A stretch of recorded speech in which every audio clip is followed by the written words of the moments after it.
The violence must stop, whether in Minneapolis, Portland, or Kenosha. Too many heroes have died defending our freedom to see Americans strike each other down. We will have law and order on the streets of this country for every American of every race and creed and color. A red meat line for the RNC taking place against the backdrop, let's not forget, of what is now a third night of protests in Kenosha, Wisconsin, after the shooting of yet another black man by a white police officer. Jacob Blake shot in the back 7 times, point-blank range Sunday evening. His children were in the car. Shooting was captured on video, quickly and widely circulated on social media. Blake survived, but he is paralyzed from the waist down. The Wisconsin Department of Justice said today Blake admitted he had a knife in his vehicle between the floorboard and the floor mat, apparently, but was not armed on his person. No charges have been filed against the officer responsible, though we learned who he is today. The president has not addressed this shooting directly, except to say he was sending federal agents and the National Guard to Wisconsin. Governor of Wisconsin later made clear he'd already called out the National Guard because it's governors who call out the National Guard. And in a stunning move today, the Milwaukee Bucks refused to take the court for Game 5 of the NBA playoffs in protest. All other playoff games tonight also postponed. Big night in the world of sports because of this. Let's talk about it with our guest, Claire McCaskill, former Democratic senator from the great state of Missouri, Lawrence O'Donnell, who is, of course, the host of the 10 p.m. Eastern Hour, weeknights on this network, and Michael Steele, former chairman of the Republican National Committee, former lieutenant governor of the great state of Maryland, these days the host of the Michael Steele podcast. Good evening and welcome to you all. Claire, what would you have assumed about the extent of the upset, the tumult, and the unrest in our country tonight had you solely watched the Republican National Convention? Well, I don't think you would have really even understood all of the things that are going on in our country right now. All of these speeches were taped, with the exception of Pence's, every single one of them. And while last night I was angry, tonight I found myself just feeling flat worn out by this festival of lies.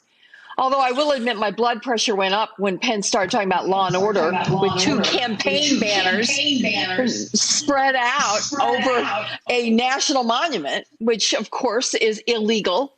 But it is hard to listen to speaker after speaker tell lie after lie after lie and not just want to, throw up your hands in disgust and just give up on these guys. It is unbelievable how many lies were told, from the president protecting pre-existing conditions to that he's brought the troops home to the fact that Angela Merkel respects him. I mean, all of them told just blatant lies. Michael Steele, did the RNC miss a moment and forgive the snowflakey, upbeat nature of the question, or is it just not on brand to have, plan, and deliver a moment on what's happening in the streets and in professional sports tonight? No, because that's not their audience. That is not part of the ongoing narrative, because what's happening on our streets tonight, why the NBA suspended its playoff games, is not part of their story, because, in fact, it is happening because of the lack of response, the lack of interest or concern. And so, to Claire's point, to elevate that at this stage, after all that we've seen and heard, it's disingenuous. So let's not pretend. And so they didn't.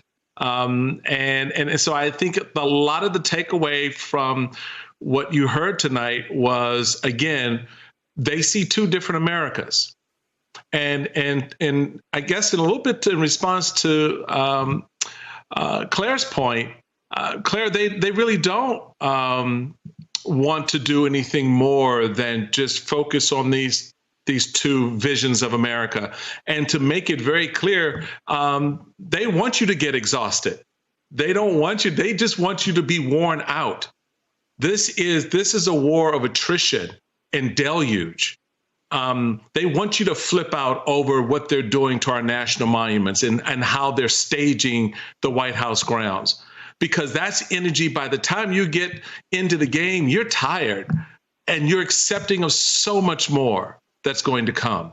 So I say buckle up and strap in and get ready for the fight ahead, because this is all the warm up. Wait till you get into the debate ring. Wait till you get within about 3 weeks of the election. There's a lot more that's coming here. And so this contrast of the two Americas, ironically, the one he's talking about is the one he created. So but you're not supposed to know that. You're not supposed to think about that. And for all those folks out there that are with him, that works.